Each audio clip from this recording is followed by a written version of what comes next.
नमस्कार दोस्तों, आपका स्वागत है आपके चैनल एग्जाम पनीसा में। आशा करता हूं कि आप सभी लोग स्वस्थ होंगे और अपनी पढ़ाई कर रहे होंगे। तो आज का सेट शुरू करते हैं बिना ज़्यादा समय गवाए। तो आज के सेट में 25 क्वेश्चन है जो अति संभावित हैं आपके यूपी ट्रिपल एससी पैट के लिए। तो आइए पहला प्रश्न देखते हैं। जहांगीर द्वारा किस कंपनी को सूरत में कारखाना लगाने को अधिकृत किया गया था? ऑप्शन है फ्रांसीसी East India Company, United East India Company, पुर्तगाली East India Company, English East India Company. तो इसका जो राइट आंसर है इंग्लिश ईस्ट इंडिया कंपनी, जिसको ईस्ट इंडिया कंपनी कहते हैं। अगर यहाँ पे बात करें तो ये कारखाना कब लगाने की बात हुई थी? 1913। अगला प्रश्न देख लेते हैं, प्रश्न नंबर 2। पृथ्वीराज चौहान के विरुद्ध मोहम्मद गौरी के आक्रमण के समय कन्नौज पर निम्नलिखित में किस वंश का शासन था? तो आपके ऑप्शन है चंदेल, प्रतिहार, पाल, गहड़बाल। तो इसका जो राइट आंसर हो जाएगा वो जाएगा ऑप्शन नंबर डी, गहड़बाल। गहड़बाल जो वंश था उसका शासन उस वक्त था। इस शासन का सबसे शक्तिशाली जो राजा था वह था जयचंद्र। तो ये बात भी आप ध्यान रखेंगे। आइए अगला प्रश्न देख लेते हैं दोस्तों। प्रश्न नंबर 3। निम्नलिखित में से किस उत्पाद को हरित स्वर्ण ग्रीन गोल्ड कहा जाता है? किसको कहा जाता है? ऑप्शन नंबर आपके हैं बांस, कॉफी, बासमती चावल, आम। तो इसका जो राइट आंसर हो जाएगा दोस्तों वह हो जाएगा ऑप्शन नंबर ए। बांस को हम क्या कहते हैं? ग्रीन स्वर्ण कहते हैं, मतलब हरा सोना कहते हैं। अगला प्रश्न देख लेते हैं। बैंकों के नगद कोष अनुपात में कमी का प्रभाव होता है। आपके ऑप्शन है बैंकों की आय में वृद्धि, बैंकों के द्वारा प्रतिभूतियों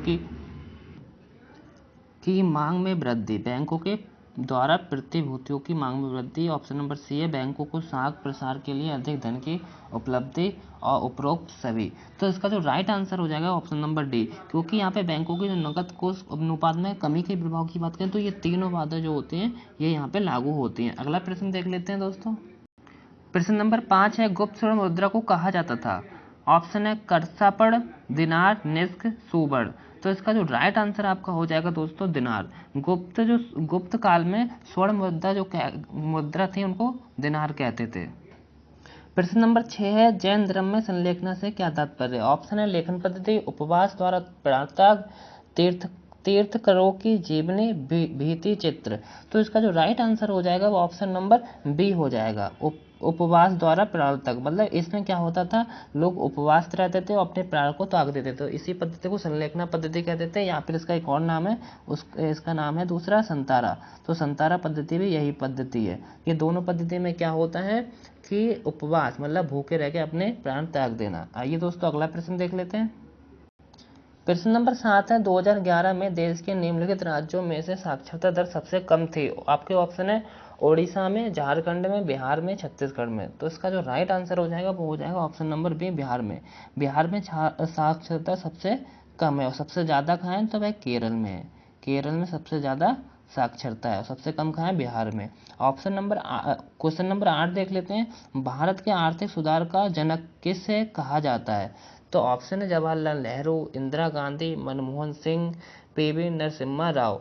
तो इसका जो राइट आंसर हो जाएगा वह हो जाएगा मनमोहन सिंह। क्यों कहा जाता है इनको? क्योंकि इनने 1991 में उदारीकरण लेके आए थे। 1991 में उदारीकरण लेके आए थे, इसलिए इनको आर्थिक सुधार का जनक कहा जाता है मनमोहन सिंह। ये इसलिए ये आगे चल के क्या बनते हैं? देश के प्रधानमंत्री भी बनते हैं। इसी रीजन से ये क्या बनते हैं? देश के आगे चल के प्रधानमंत्री बनते हैं। तो आइए अगला प्रश्न देख लेते हैं दोस्तों। प्रश्न नंबर 9 है भारतीय पुरातत्व का जनक किसे कहा जाता है? तो ऑप्शन है Alexander Cunningham, John Marshall, Mortimer Wheeler, James Prinsep. तो इसका जो राइट आंसर हो जाएगा option number A, Alexander Cunningham. Alexander Cunningham भारतीय पुरातत्व का जनक कहा जाता है। आइए दोस्तों अगला प्रश्न देख लेते हैं। प्रश्न नंबर 10 लातूर किस प्रांत में है? ऑप्शन है आंध्र प्रदेश, महाराष्ट्र, गुजरात, मध्य प्रदेश। तो इसका जो राइट आंसर हो जाएगा वह हो जाएगा option number B, Maharashtra. Maharashtra में क्या है? लातूर। यो यहीं पे अभी करंट में क्या चला है? लातूर में एक स्टैचू ऑफ नॉलेज भी यहाँ पे बनाया गया है, जो आपके करंट के लिए भी बहुत ज़्यादा इंपॉर्टेंट हो जाए, क्योंकि आपके यूपी ट्रिपल एससी पैड में 10 नंबर का करंट आना है। तो वहाँ से ये क्वेश्चन भी आ सकता है कि स्टैचू ऑफ नॉलेज कहाँ पे बनाया गया है? तो लातूर में बनाया गया है। प्रश्न नंबर 11 देख लेते हैं। पीर पंजाल सेड़ी पाई जाती है। ऑप्शन है अरुणाचल प्रदेश में, जम्मू एवं कश्मीर में, पंजाब में, उत्तराखंड में। तो इसका जो राइट आंसर हो जाएगा option number B, Jammu and Kashmir में पीर पंजल सीढ़ी पाई जाती है। प्रश्न नंबर 12 है, अखिल भारतीय राजनीति में गांधी का पहला साहित्यिक कदम था। ऑप्शन है असहयोग आंदोलन, रॉलेट सत्याग्रह, चंपारण आंदोलन, दांडी यात्रा। तो अगर गांधी का पहला साहित्यिक कदम की बात करें तो चंपारण आपका सही आंसर हो जाएगा, ऑप्शन नंबर सी। 1917 में ये होता है, कहाँ होता है, बिहार चंपारण में ये ये सत्याग्रह शुरू करते हैं गांधी जी, इनका पहला होता है। और रॉलेट सत्याग्रह की बात करें तो 1919 में और असहयोग आंदोलन की बात करें तो ये आपका हो जाता है 1920 में। और दांडी यात्रा की बात करें तो ये 1930 में, 1930। यहाँ पे लिखने में दिक्कत हो रही है, आप सुन लीजिए।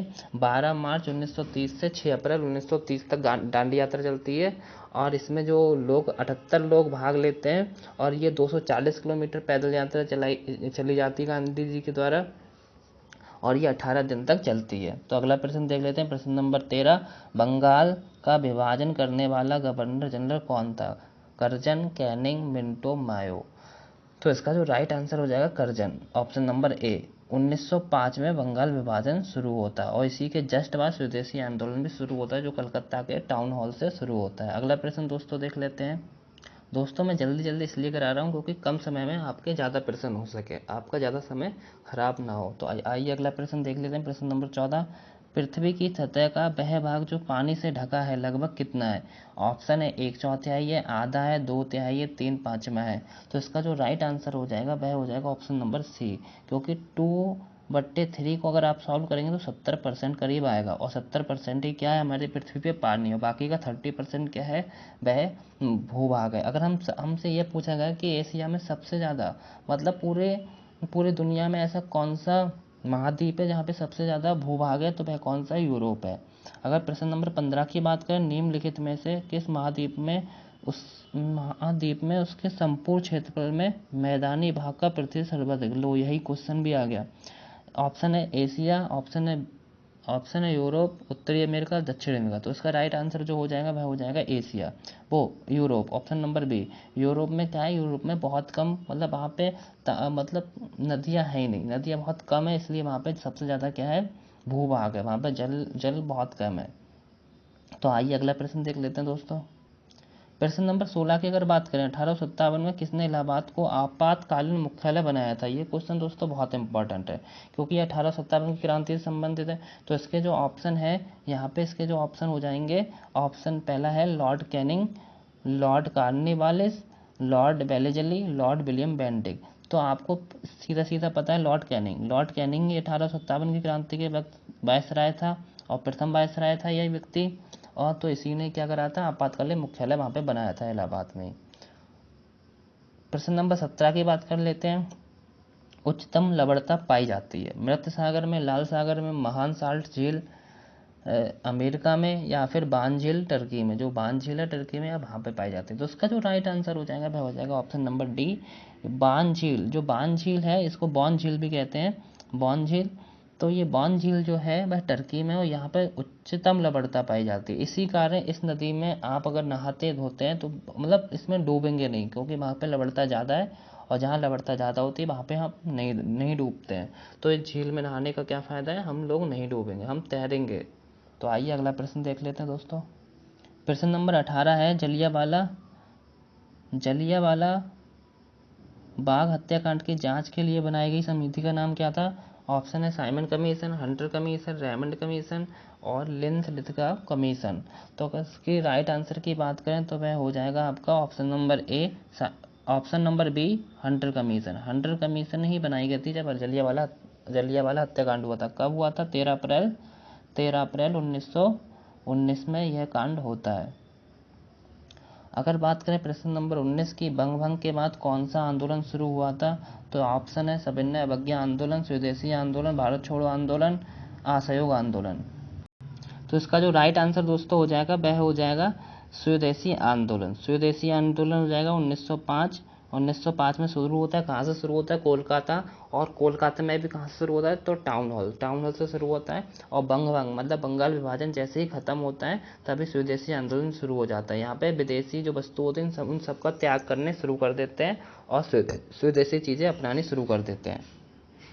प्रश्न नंबर 20 की बात करें, किस सिख गुरु ने विद्रोह राजकुमार खुसरो की सहायता धन और आशीर्वाद से की थी? तो यह क्वेश्चन दोस्तों बहुत ज़्यादा इंपॉर्टेंट हो जाता है, क्योंकि यह क्वेश्चन इसलिए इम्पोर्टेंट है, यहाँ पे जो खुसरो होता है, ये खुसरो किसका बेटा है? सबसे पहली बात तो ये जहांगीर का बेटा होता है, और ये जहांगीर का बेटा होता है तो ये जहांगीर के खिलाफ विद्रोह शुरू कर देता है। लेकिन यहाँ पे कौन इसकी मदद करते हैं? तो वही पूछा गया कि यहाँ पे कौन से गुरु मदद करते हैं। तो ऑप्शन है गुरु हरगोबिंद ने, गुरु गोबिंद सिंह ने, गुरु अर्जुन देव ने, गुरु तेग बहादुर ने। तो यहाँ पे राइट आंसर की बात करें तो वह है ऑप्शन नंबर सी, गुरु अर्जुन देव। गुरु अर्जुन देव कौन से गुरु थे? तो ये 5वें गुरु थे, और इन्हीं ने खुसरो की मदद करी थी विद्रोह में। तो यहाँ पे जहांगीर ने क्या काम करा था? गुरु अर्जुन देव की हत्या करवा दी थी और खुसरो को अंधा कर दिया था। ये बातें दोस्तों बहुत ज़्यादा इंपॉर्टेंट आपके पेपर के लिए। अगर प्रश्न नंबर 21 की बात करें तो उत्तर भारत में चांदी का सिक्का टंका जारी करने वाला कौन मध्यकालीन शासक था? ऑप्शन है इल्तुतमिश, रजिया, अलाउद्दीन खिलजी, मोहम्मद तुगलक। तो इसका राइट आंसर हो जाएगा option number A. Option number ए इल्तुतमिश ने क्या शुरू कर दिया था? टंका। अगर इल्तुतमिश की बात करें तो ये पहला सुल्तान था, दिल्ली सल्तनत का पहला सुल्तान कौन था? इल्तुतमिश था। इल्तुतमिश को और क्या कहते हैं? इल्तुतमिश को कहते हैं गुलामों को गुलाम कहते हैं, और यह जो इल्तुतमिश है ये इसने जो राजधानी थी वो दिल्ली स्थापित करी थी। आइए दोस्तों अगला प्रश्न देख लेते हैं। प्रश्न नंबर 22 है, सिंधु घाटी सभ्यता का कौन सा स्थान अब पाकिस्तान में है? तो ऑप्शन है कालीबंगा, हड़प्पा, लोथल, आलमगीरपुर। तो ये क्वेश्चन तो बहुत ईजी है दोस्तों, इसका सही आंसर हो जाएगा Harappa. Option number B, Kalibanga सबको पता है राजस्थान में, लोथल गुजरात में, आलमगीरपुर कहाँ पे है? तो ये हमारे उत्तर प्रदेश में है। और ये किस नदी के किनारे है? तो हिंड नदी के किनारे है। प्रश्न नंबर 23 देख लेते हैं। निम्नलिखित में किसने 1935 के अधिनियम के बारे में कहा था? एक कार जिसमें ब्रेक तो है पर इंजन नहीं है। ये क्वेश्चन भी दोस्तों बहुत इंपॉर्टेंट है। 1935 का अधिनियम जो है वो हमारे सिलेबस में साफ साफ लिखा गया है, तो उससे हर बार हर शिफ्ट में हर यूपी SSC पैट के एग्जाम में यहाँ से एक क्वेश्चन आता है, तो बाकी सारी बातें आपको कर लेनी चाहिए। तो ये वाला क्वेश्चन देख लीजिए, मैं इसलिए हर सेट में कुछ बातें उसकी करा देता हूँ। आज ये हमारा चौथा सेट है तो यहाँ पे ये वाली मैंने बात करा दी। ये वाला जो स्टेटमेंट है बहुत ज़्यादा इंपॉर्टेंट है। तो आइए देख लेते हैं कौन से ऑप्शन है। जवाहरलाल नेहरू, सी राजगोपालाचार्य, महात्मा गांधी, SP बोस। तो इसका जो राइट आंसर हो जाएगा वह हो जाएगा जवाहरलाल नेहरू। अगर हम यहाँ पे बात करें राजगोपालाचार्य की, तो ये जो राजगोपालाचार्य हैं इनको पहला जब 1954 में भारत रत्न मिला था तो ये भी उसमें शामिल थे। 3 लोगों को मिला था, एक थे डॉक्टर राधा कृष्ण पल्ली, एक थे राजा गोपालाचार्य, और एक नाम याद नहीं आ रहा, एक और थे व्यक्ति। अगर हम बात करें प्रश्न नंबर 24 देख लेते हैं। प्रश्न नंबर 24 भी बहुत ज़्यादा इंपॉर्टेंट है। पणदत्त को किसने सौराष्ट्र का प्रांतपति बनाया था? ऑप्शन है चंद्रगुप्त मौर्य, रुद्रदामन, चंद्रगुप्त सेकंड, स्कंदगुप्त। तो यहाँ पे अगर बात करें राइट आंसर की तो स्कंदगुप्त ने ही क्या करा था? प्रांतपति बनाया था सौराष्ट्र को। अगर हम बात करें रुद्रदामन, तो रुद्रदामन ने क्या करा था? रुद्रदामन ने गुजरात में एक झील का निर्माण कराया था। अगर हम बात करें प्रश्न नंबर 25 की, आजीवक संप्रदाय के संस्थापक कौन है? तो ये क्वेश्चन भी बहुत ज़्यादा इंपॉर्टेंट है। इसके ऑप्शन क्या है? आनंद, राहुला भद्र, मखली गोसाल, उपाली। तो आप दोस्तों बताइए इसका सही आंसर क्या होगा? इसका सही आंसर जो हो जाएगा option number C, Makkhali Gosal. ये दोस्तों बहुत ज़्यादा इंपॉर्टेंट क्वेश्चन। तो आज हमारी जो सेट में 25 क्वेश्चन थे जो अति महत्वपूर्ण क्वेश्चन थे आपके उत्तर प्रदेश पैट के लिए। यदि यह सेट आपको पसंद आया हो तो हमारे चैनल को सब्सक्राइब जरूर करें, और अगर आपको ये सेट कैसा लगा, क्या चीज़ इसमें अच्छी लगी, तो वह हमें क्या कमेंट करके आप बता सकते हैं, और वीडियो को लाइक ज़रूर करके जाना। धन्यवाद दोस्तों, आज की वीडियो यहीं ख़त्म होती है।